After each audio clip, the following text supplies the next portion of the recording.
Quand le Napoléon Bonaparte largue les amarres et quitte le port de Marseille en direction de la Corse, c'est plus de 700 voitures et 2500 passagers qui voguent vers les vacances. Mais c'est aussi tout un équipage qui s'apprête à traverser en toute autonomie, car en pleine mer, le Napoléon Bonaparte subvient à tous ses besoins, en termes de propulsion, en termes de courant électrique, en termes d'eau douce, en termes de chauffage ou de climatisation. Et pour cela, pas de secret, les générateurs sont aussi de la traversée.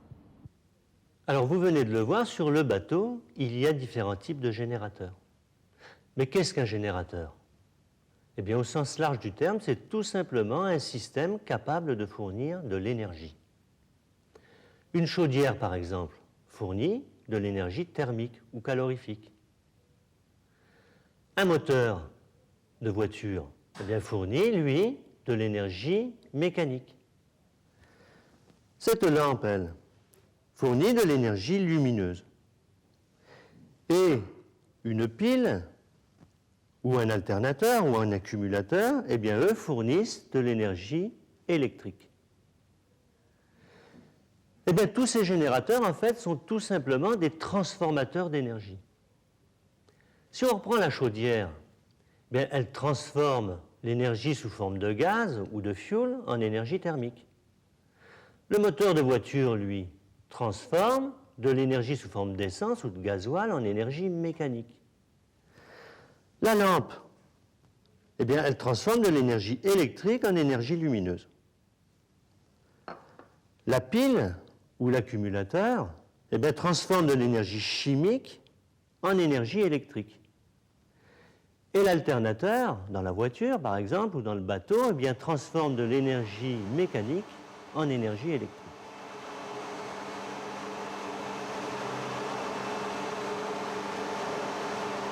Alors, dans le cadre de l'électricité, ou lorsqu'un électricien parle de générateur, eh bien, c'est toujours d'un générateur dont l'énergie de sortie, l'énergie secondaire, est de l'énergie électrique.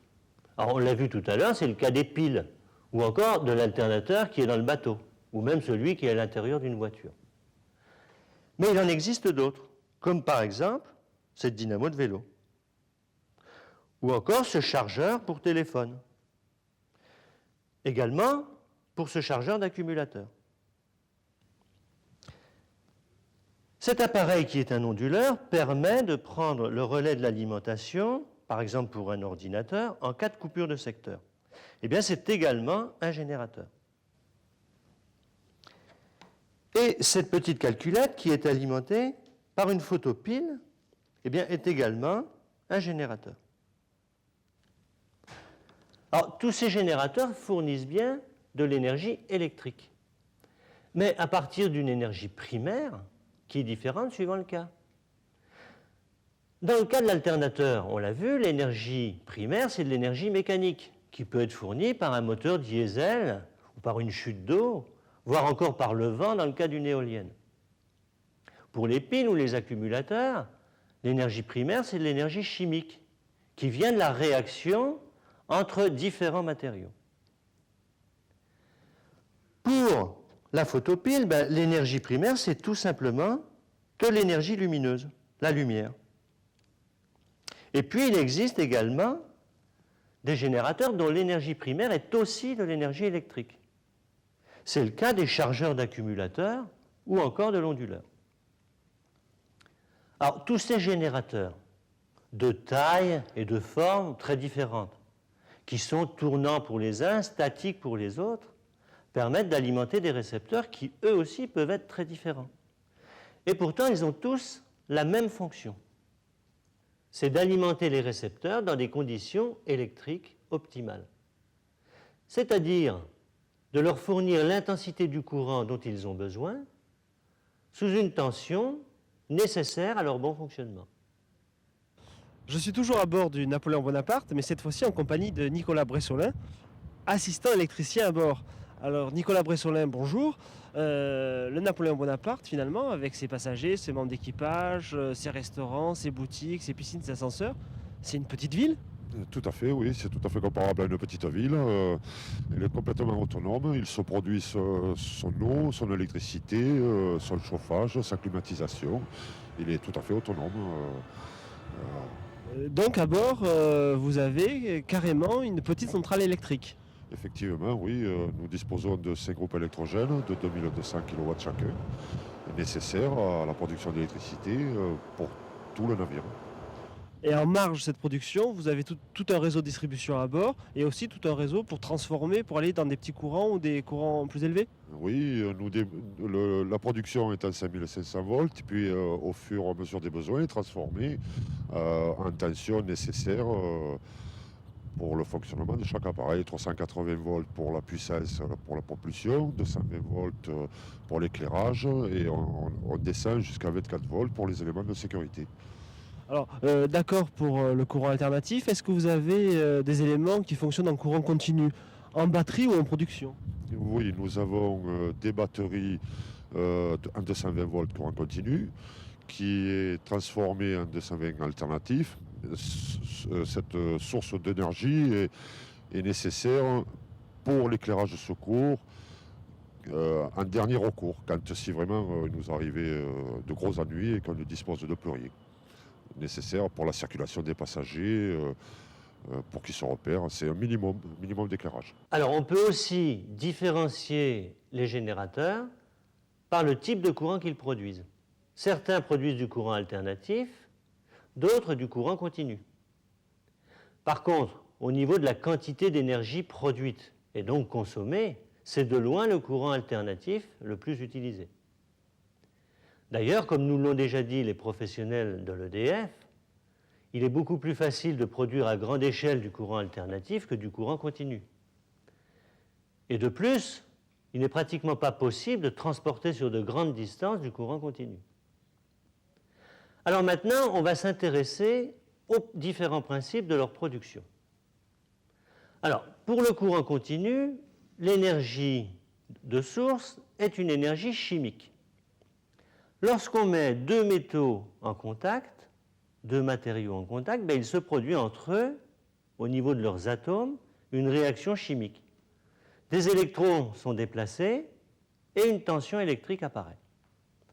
Alors on peut le voir à travers une petite démonstration toute simple. On va prendre un fil de cuivre que je dénude et un fil de fer. Je vais réaliser une épissure entre ces deux fils. Et on va voir qu'en les chauffant, pour augmenter un peu l'agitation moléculaire, eh bien une tension électrique va apparaître aux bornes de ces deux petits fils. Alors, je branche le voltmètre aux bornes, je mets sous tension et je chauffe. Et on voit qu'immédiatement, une tension électrique qui va là jusqu'à 6-7 millivolts apparaît aux bornes de ces deux fils. Alors bien évidemment, l'énergie produite par ce type de générateur est très très faible. On peut améliorer cette réaction chimique en mettant les métaux en contact non pas directement, mais à travers une solution acide qu'on appelle un électrolyte. Alors, on va faire une petite expérience pour le montrer. Voilà un récipient dans lequel on va tremper une plaque de zinc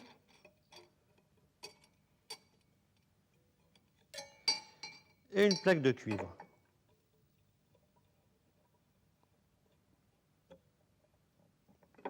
Aux bornes de ces deux plaques, on va brancher une petite ampoule électrique. Voilà. Alors dans le récipient, je vais d'abord verser de l'eau.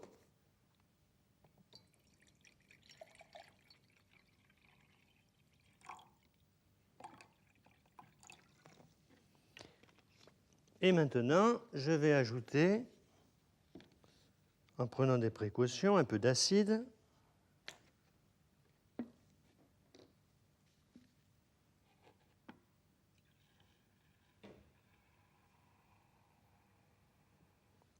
Voilà. Donc la lampe s'allume, on vient de fabriquer une pile. Mais au fur et à mesure que la pile alimente le récepteur, eh bien, il y a une détérioration des plaques et les performances de la pile diminuent jusqu'à la décharge complète. Eh bien, c'est ce phénomène qui a été industrialisé dans les piles et les accumulateurs. Alors, petite différence entre pile et accumulateur. Alors, dans une pile, la réaction chimique n'est pas réversible. C'est-à-dire que quand elle est déchargée, eh bien, elle est hors d'usage. Alors que dans un accumulateur, les matériaux mis en œuvre étant différents, eh bien, on peut décharger et recharger plusieurs fois, un certain nombre de fois, l'accumulateur, parce que la réaction chimique est réversible. Mais attention, que ce soit une pile ou un accu, dans un cas comme dans l'autre, vous voyez que ce sont deux réservoirs d'énergie chimique. Alors attention de ne pas les jeter n'importe où, mais de les porter dans des endroits spécialisés pour les récupérer. Alors maintenant, on va voir qu'on peut aussi produire du courant continu avec une photopile. C'est une photopile, la même qu'on a vue tout à l'heure dans la calculette. Et on va voir que si on l'expose à la lumière, elle produit une certaine tension électrique. Alors je raccorde le voltmètre. Et voilà. Si je cache la lumière, on voit que la tension tombe à 0. Si je mets à la lumière, la tension est de 0,5 volts. Alors maintenant, on va voir comment on produit du courant alternatif. Alors pour le courant alternatif, l'énergie primaire, c'est de l'énergie mécanique. Alors si on déplace un aimant à proximité d'un conducteur, eh bien cet aimant provoque dans ce conducteur des déplacements d'électrons. Et une tension apparaît aux bandes de ce conducteur. Alors on va le voir en réalisant une petite manipulation. Voici un petit appareil de mesure qui va nous permettre de détecter la production de courant. Ici, c'est un conducteur, une bobine donc de fil de cuir, et voici un aimant. Je raccorde donc l'appareil de mesure à la bobine. Et évidemment, elle ne produit pas de courant. Maintenant, je déplace l'aimant à proximité de la bobine et je vois, si je le déplace à l'intérieur, le résultat est encore beaucoup plus probant. Alors ici, on voit que le courant va tantôt dans un sens, tantôt dans l'autre. C'est pour cette raison qu'on appelle ce courant du courant alternatif. Alors si je déplace la bobine à la place de l'aimant, le résultat est exactement le même. Ce qui compte, c'est qu'il y ait un déplacement de l'un par rapport à l'autre. Donc on fournit de l'énergie mécanique au système par l'intermédiaire du déplacement. Il produit de l'énergie électrique. Eh bien, c'est tout simplement ce phénomène qui a été industrialisé dans les alternateurs de production de courant électrique. Alors, on va en réaliser un expérimental. Alors, le voici. Donc, dans cet alternateur, nous avons ici une bobine dont les deux extrémités sont reliées sur deux bacs de cuivre sur lesquels on a des frotteurs qui vont permettre de récupérer ici le courant électrique produit. Et ici, on a un aimant en forme de U qui permet donc d'avoir le champ magnétique. Si on fournit de l'énergie mécanique au système, en faisant tourner la bobine, eh bien, on voit qu'on produit du courant électrique. C'est ce phénomène qui est utilisé dans les petites dynamos de vélo. Alors, en voici une qui est démontée. On la voit, donc ici, nous avons la bobine, et ici, on a l'aimant. Donc, lorsqu'on fait tourner l'aimant à proximité de la bobine, eh bien, cela permet de fournir l'énergie électrique au vélo. Bien. Alors maintenant, on va essayer de voir, avec un appareil qu'on appelle un oscilloscope, la forme de la tension électrique produite. Voilà. Donc, il se branche exactement comme l'appareil de mesure, c'est-à-dire on va le brancher ici sur les bornes de sortie de l'alternateur.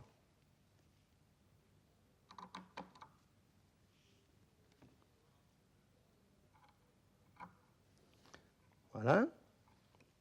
Alors maintenant, si on fournit de l'énergie mécanique à la machine, eh bien, elle produit de l'énergie électrique.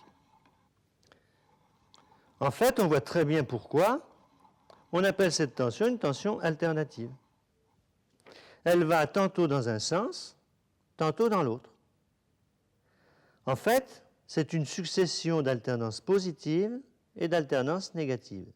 Positive, négative, positive, négative. Alors le temps mis pour faire deux alternances, une positive et une négative, eh bien ce temps ici s'appelle la période de la tension. Si ce temps mis pour faire deux alternances est de 1 seconde, on dit que la fréquence de la tension est de 1 Hertz.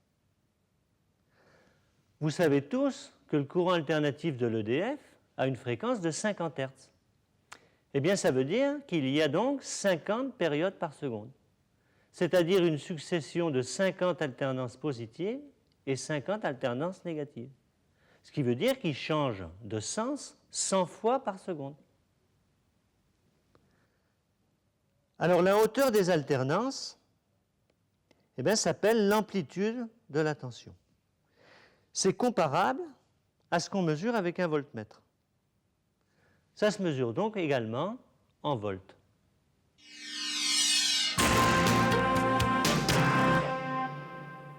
Un moteur électrique est un générateur d'énergie électrique, mécanique ou thermique.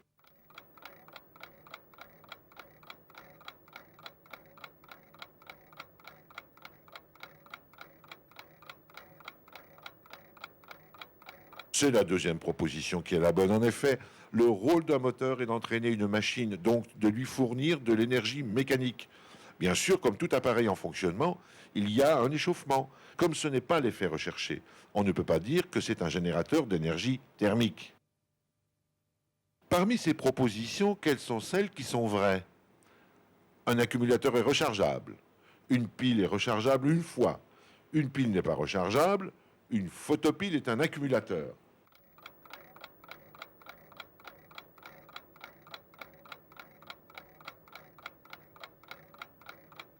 Eh bien, ce sont les premières et troisième propositions qui sont vraies. En effet, une pile n'est pas rechargeable, alors qu'un accumulateur l'est un certain nombre de fois.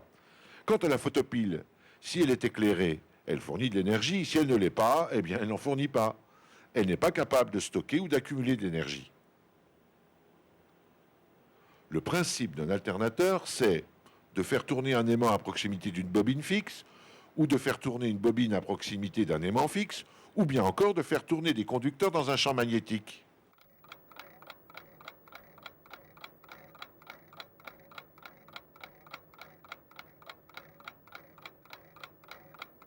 Les trois propositions sont bonnes. Pour reproduire une tension alternative, il faut un déplacement, alimentation en énergie mécanique, la présence d'un champ magnétique et des conducteurs pour recueillir la tension induite. Que ce soit l'aimant qui tourne ou la bobine, ce qui compte, c'est qu'il y ait un déplacement de l'un par rapport à l'autre.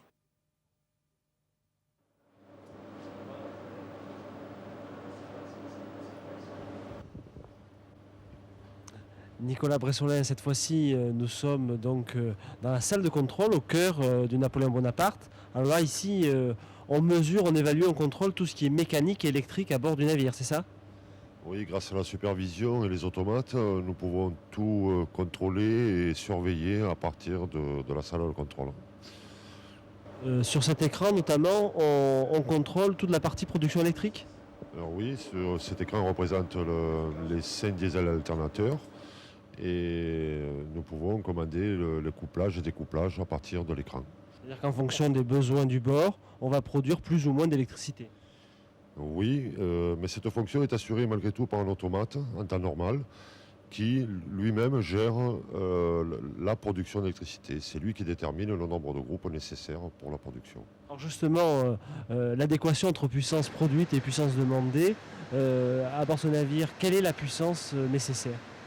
Mais là, actuellement, nous développons 1600 kW. Et nous sommes dans une période la plus calme du navire. Il est taqué, la propulsion n'est pas en route. Donc c'est une des périodes les plus calmes. La différence entre l'été et l'hiver, ça s'explique comment? Alors l'été, nous avons besoin du conditionnement d'air. Nous avons 3 groupes frigorifiques de 600 kW chacun. Bien souvent, il en faut 2 à pleine puissance et quelquefois le 3e. Donc vous voyez ce qu'on représente comme surcroît de puissance. De plus, nous naviguons jour et nuit. Les cuisines sont toujours en route. C'est un gros consommateur de puissance. Et il nous faut presque le double de production d'électricité. On a vu les alternateurs. Est-ce qu'il y a un lien entre la taille de ceux-ci et la production nécessaire à bord? Oui, la taille des alternateurs a été diminuée pour une puissance égale par rapport à la tension de 380 volts grâce à l'utilisation sur ce navire de la tension 5500 volts, ce qui a permis de réduire la taille des alternateurs pour une puissance plus élevée. Alors effectivement, les générateurs doivent être adaptés à la puissance des appareils qu'ils alimentent. Par exemple, ce petit réveil consomme très peu d'énergie. Eh bien, il est alimenté par cette toute petite pile. Sur le bateau, les installations nécessaires à la bonne marche du navire et au confort des passagers est moyennement importante. Donc, les générateurs qui les alimentent eh bien, sont également moyennement importants. Et à l'autre bout de l'échelle, les alternateurs qui fournissent l'énergie au réseau EDF sont très importants, car l'énergie demandée est très grande. Alors, parallèlement à l'adaptation en puissance, les générateurs doivent aussi être adaptés en tension, car tous les récepteurs fonctionnent sous une tension définie par le constructeur. Dans le cas de ce réveil, eh bien, la pile a une tension de 1,5 V. Sur le bateau, la plupart des appareils fonctionnent en 230 volts ou en 400 volts. Mais là, les générateurs fournissent une tension de 5500 volts. Des adaptateurs, des transformateurs, doivent donc faire l'intermédiaire entre la sortie des alternateurs, qui est de 5500 volts, et la tension demandée par le constructeur au niveau des appareillages. C'est la même chose pour le réseau EDF. En fait, il existe un certain nombre de tensions qui sont plus ou moins normalisées par les constructeurs, comme par exemple ce réveil qui fonctionne avec une pile de 1,5 V. Pour l'appareillage domestique, la normalisation de la tension est maintenant de 230 volts. Pour l'industrie, c'est souvent du 400 volts. Vous savez tous que dans votre voiture, vous avez une batterie qui a une tension de 12 volts. Et pour tous les appareils qui fonctionnent avec des piles, eh bien, on peut avoir des tensions qui vont de 1,5 V à 9 volts, en passant par 4,5 V, suivant les tensions fixées par le constructeur. On peut mettre en évidence le problème d'adaptation du générateur et des récepteurs par une petite manipulation avec simplement des piles et des lampes. Alors, on va mettre en place le matériel. Tout d'abord, un voltmètre qui va permettre de mesurer la tension de la pile. Et ici, simplement 2 lampes. Alors, dans un premier temps, on va raccorder la pile sur le voltmètre pour mesurer la tension qui est de 1,5 V. Si je branche une lampe sur cette pile, je m'aperçois que la tension chute. Mais la lampe est claire. Si je branche une deuxième lampe, je vois que la tension chute encore, et là, les lampes n'éclairent plus normalement. Donc, vous avez remarqué que dès qu'un générateur alimente un récepteur, la tension à ses bornes diminue. Cette tension est d'autant plus importante que la puissance demandée par le récepteur est grande. Tant que cette diminution reste acceptable, le récepteur fonctionne normalement et on peut dire que le générateur est adapté au récepteur.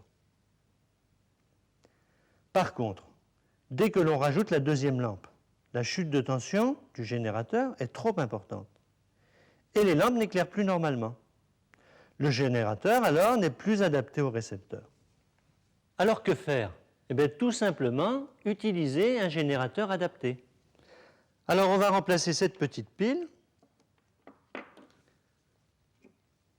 par une pile plus grosse.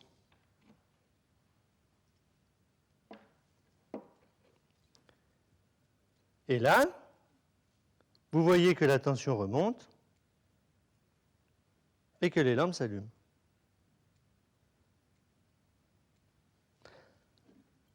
Alors, on aurait obtenu le même résultat en branchant deux petites piles en parallèle.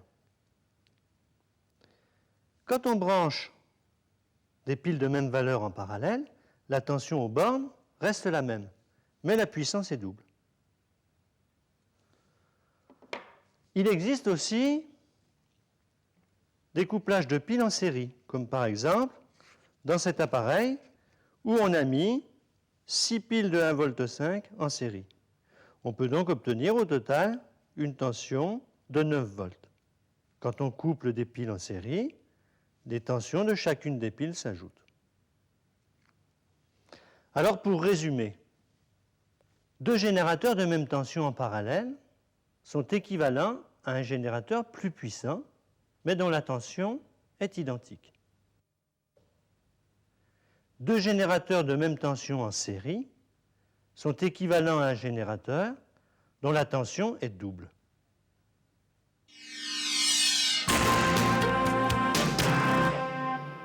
Votre lecteur de CD portable est alimenté de cette façon par 4 piles de 1,5 volts. La tension d'alimentation du lecteur est de 3 volts, 1,5 volt ou 6 volts.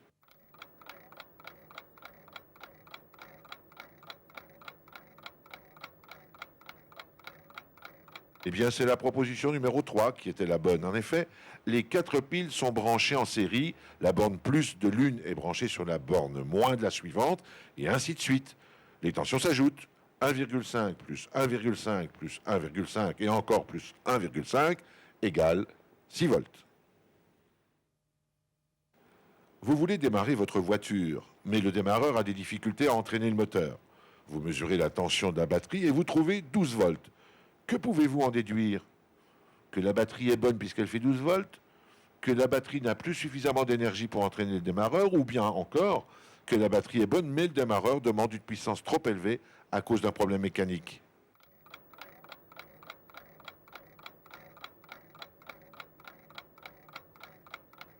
Les deuxième et troisième propositions peuvent être bonnes. En effet, la mesure de la tension à vide ne présume pas du comportement du générateur en charge. Si le démarreur est incapable d'entraîner le moteur, c'est soit parce que la batterie n'a plus suffisamment d'énergie, soit parce que le récepteur, donc ici le démarreur, demande plus d'énergie que ne peut lui en fournir le générateur, donc ici la batterie. Dans ces deux cas, le générateur n'est pas adapté au récepteur. Vous venez de constater une légère baisse de l'éclairage à votre domicile. Eh bien, est-ce que c'est parce que le stade voisin vient d'allumer ses projecteurs, un fusible vient de sauter, ou votre installation électrique n'est plus adaptée au réseau, ou enfin le réseau EDF n'est momentanément plus assez puissant?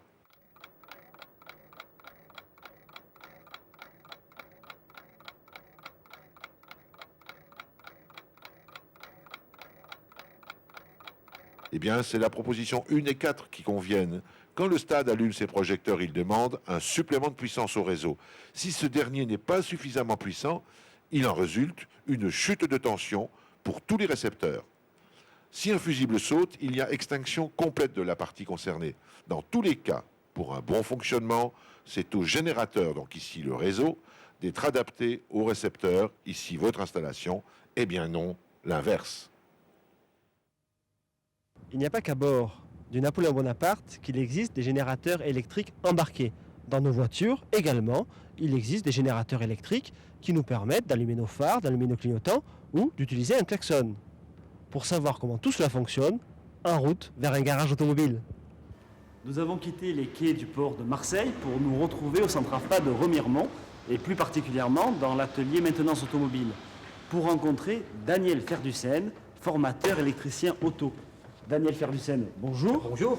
Alors, sans parler de la voiture toute électrique, la voiture de Monsieur Tout-le-Monde, quand même, connaît un vrai développement en termes d'électricité embarquée. Oui, depuis de nombreuses années, voire décennies, l'électricité dans l'automobile a doublé, quadruplé et est devenue une part très importante. Quelques exemples précis d'utilisation de l'électrique dans la voiture. Oui, ça a commencé avec l'allumage et le démarrage sur les premières automobiles. Puis après, il a fallu voir clair. Il a fallu voir clair aussi le jour avec les essuie-vitres. Et puis tout doucement, le chauffage est arrivé, et la clim automatique, le radiotéléphone, la téléphonie donc, mais également dans le GPS, puisqu'on peut avoir la cartographie et la carte des endroits où on se trouve et où on veut aller. Hein. Donc voilà quelques exemples d'évolution. Dans la voiture, le confort est électrique. Ah, tout à fait. Tout passe par l'électricité. Nous n'avons pas d'autres générateurs pour l'instant qui nous permettent d'obtenir un confort qui soit intéressant, je veux dire, et puis un confort sécurisant. Est-ce que cette tendance-là va se développer? Est-ce qu'on va avoir de plus en plus de l'électrique dans la voiture? Oui, tout à fait. On parle d'électronique, c'est un grand mot. Dans les garages de maintenance, nous ne réalisons pas d'électronique pure, nous réalisons du diagnostic, mais c'est l'électricité qui est prépondérante. Alors, est-ce qu'on peut parler, comme dans un avion ou dans un bateau, d'électricité embarquée? Absolument. Depuis le début de l'automobile, on a toujours eu de l'électricité embarquée, puisque par nature, le véhicule se déplace sans fil. Donc, il nous fallait une batterie, qui était le premier générateur statique. Puis derrière, il a fallu forcément augmenter l'autonomie grâce à l'alternateur. Dynamo, puis alternateur maintenant, qui maintenant devient quelque chose de fondamental dans le fonctionnement de l'auto. Alors, qu'est-ce qu'un récepteur? Eh bien, au sens large du terme, c'est un transformateur d'énergie. Par exemple, une lampe. Mais ça, je l'ai déjà dit tout à l'heure, à propos des générateurs. Alors, la lampe, générateur ou récepteur? Eh bien, ça dépend du côté où on se place. Dans récepteur, il y a recevoir. Et dans générateur, il y a la notion de donner. Une lampe donne de l'énergie lumineuse. C'est donc un générateur de lumière. Mais elle reçoit de l'énergie électrique. C'est donc aussi un récepteur électrique. Maintenant, pour un électricien qui considère un appareillage électrique, si cet appareil reçoit de l'énergie électrique, c'est un récepteur, et s'il donne de l'énergie électrique, c'est un générateur. Alors, comment pourrait-on classer ces différents récepteurs électriques? Eh bien, par exemple, par la nature de l'énergie qu'ils produisent. Un moteur électrique produit de l'énergie mécanique. Un accumulateur que l'on recharge produit, lui, de l'énergie chimique. Une lampe, on l'a vu, produit de l'énergie lumineuse. Et un radiateur électrique ou une résistance de four, eh bien, produisent de l'énergie thermique. Par contre, il n'est pas évident de classer les récepteurs par rapport à la nature de l'énergie qu'ils reçoivent, c'est-à-dire du courant continu ou du courant alternatif. Parce que certains récepteurs, comme par exemple des lampes ou certains moteurs, fonctionnent aussi bien en courant continu qu'en courant alternatif. D'autres, comme un dispositif d'électrolyse ou certains moteurs à courant continu, ne fonctionnent, eux, qu'en courant continu. Et d'autres récepteurs, comme par exemple les moteurs asynchrones, ne peuvent fonctionner qu'en courant alternatif. Sur ce véhicule, on va contrôler deux choses. Premièrement, la tension d'amorçage de l'alternateur, le moment où l'alternateur devient supérieur au générateur statique qui est la batterie. Et deuxièmement, la tension de régulation. Pour cela, on a des appareils ici qui vont nous permettre de contrôler l'intensité de débit de l'alternateur et le voltmètre qui va nous donner la tension maximum de charge. Daniel Ferdussen, excusez-moi de vous interrompre en pleine formation. Au Tout va programme bien. aujourd'hui, mesure des tensions, de l'intensité? Eh bien, les deux à la fois, puisque nous avons un générateur qui est l'alternateur, là, qui nous pose des problèmes. Et nos stagiaires, vont donc contrôler si l'alternateur est capable de fournir l'énergie au véhicule. Donc mesure... Mesure de la tension de bord avec l'alternateur, avec le contrôleur universel, et appareil de charge sur le véhicule pour obliger à travailler l'alternateur. Alors on parle d'électricité, est-ce qu'il y a ici là, des exemples de câblage? Ah oui, on en a deux là sous les yeux. Oui. Le premier ici, c'est celui de la gestion moteur avec le calculateur électronique de l'injection et de l'allumage du moteur. Et puis on en a un autre ici, sous ce capot, où une quantité de fusibles uniquement pour l'avant du véhicule, qui est donc sous le capot du moteur. Des fusibles comme à la maison? Ah non, pas du tout. Nous avons ici des fusibles spécifiques, puisque ces fusibles-là sont calibrés pour les circuits qu'ils protègent et ont des caractéristiques précises pour l'automobile. L'objectif, c'est quand même d'éviter les courts-circuits, d'éviter l'incendie Ah oui, l'objectif c'est ça. et que tout fonctionne. Et que tout fonctionne bien. Comme ce phare, par exemple, qui est alimenté par l'électricité produite par la batterie? Ils vont peut-être nous répondre. Oui, normalement. Oui, bien sûr, à l'arrêt. Mais forcément, donc, lorsque le véhicule roule, à ce moment donné, c'est l'alternateur qui va prendre en compte toute la gestion du courant qu'a besoin le véhicule. Et c'est lui qui arrive à ce moment-là, va alimenter les phares, les essuie-glaces, l'autoradio, enfin tout ce dont a besoin le véhicule pendant la marche normale, quoi. D'accord. Mais alors, la batterie, c'est un générateur ou c'est un récepteur? Vous savez? Moi, je dirais plutôt un générateur. Je dirais un récepteur. Alors, quand est-il l'un et quand est-il l'autre? Il est générateur de courant lorsque le véhicule est à l'arrêt ou dans la phase de démarrage. Oui, d'accord. Je dirais qu'il est récepteur quand il est chargé par l'alternateur. Donc, quand le véhicule roule. Quand le véhicule Ou roule, le bien moteur sûr. tourne. Bien sûr. Effectivement, entre générateur et récepteur, c'est l'usage que l'on en fait qui fait la différence. Certains appareils peuvent fonctionner aussi bien en générateur qu'en récepteur. C'est le cas de la batterie, comme viennent de nous le dire les professionnels de l'automobile.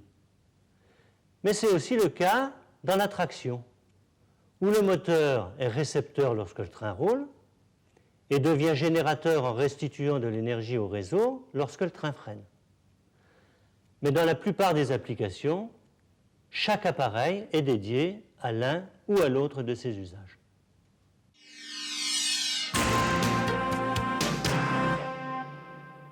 Un haut-parleur est un générateur, un récepteur ou ni l'un ni l'autre?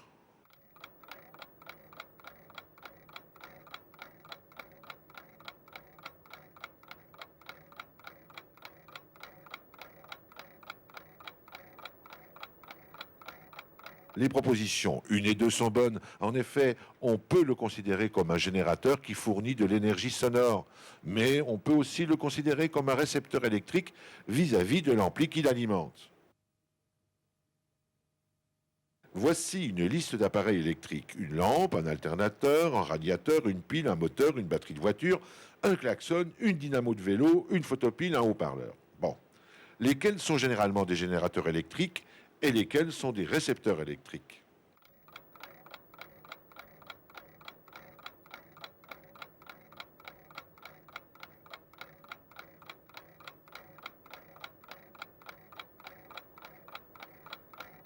La lampe, le radiateur, le moteur, le klaxon et le haut-parleur sont des récepteurs électriques. L'alternateur, la pile, la batterie de voiture, la dynamo de vélo et la photopile sont des générateurs électriques. Voilà, nous arrivons au terme de ce 4e numéro sur l'électricité. J'espère que cette série vous aura permis de vous familiariser avec les circuits, les générateurs, les récepteurs, l'intensité, la tension, enfin bref, toutes les notions de base de l'électricité. Notions qui auraient pu rester obscures sans l'éclairage apporté par Alain Leroy. Alain Leroy, merci d'avoir pu apporter et attirer avec intensité notre attention sur l'électricité. Mais cette série a permis également de découvrir les différents métiers de l'électricité. Rappelez-vous, nous avons rencontré un chef électricien à bord du Napoléon Bonaparte, des techniciens de maintenance industrielle, techniciens de SAV, agents EDF, électriciens automobiles.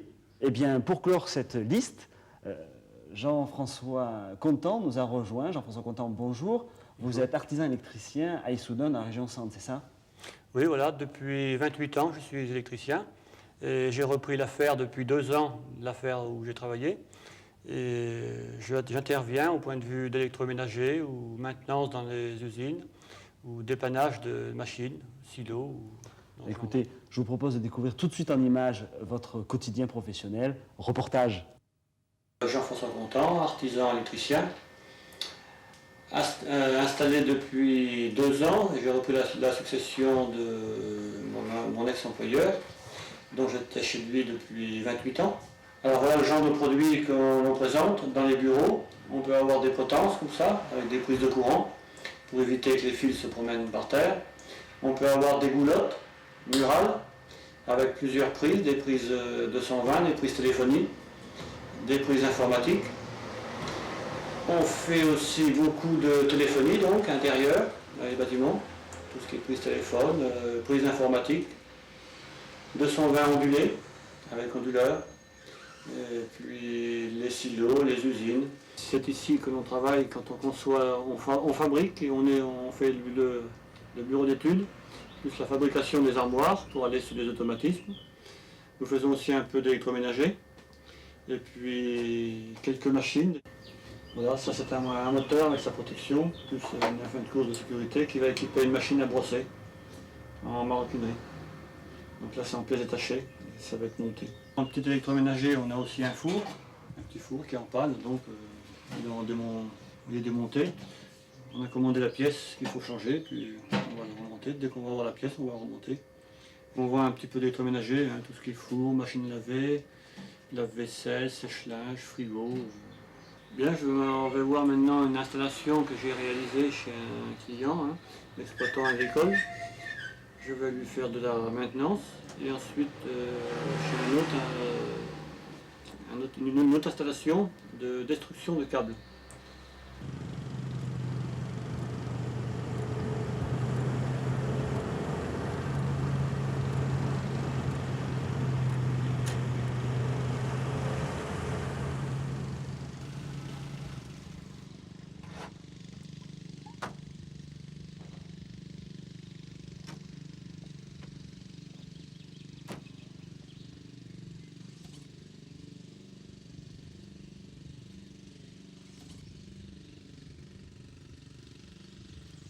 On va faire un contrôle sur le séparateur de vagues. On va regarder ce qui se passe. Il est bien alimenté. Apparemment, il y a un problème dans le moteur. On va se mettre l'échelle, je le vois.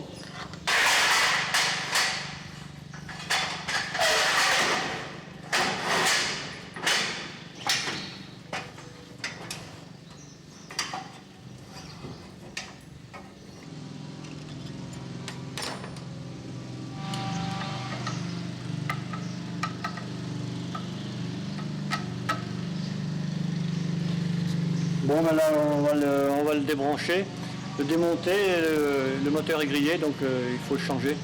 On va le faire rebobiner. Voilà.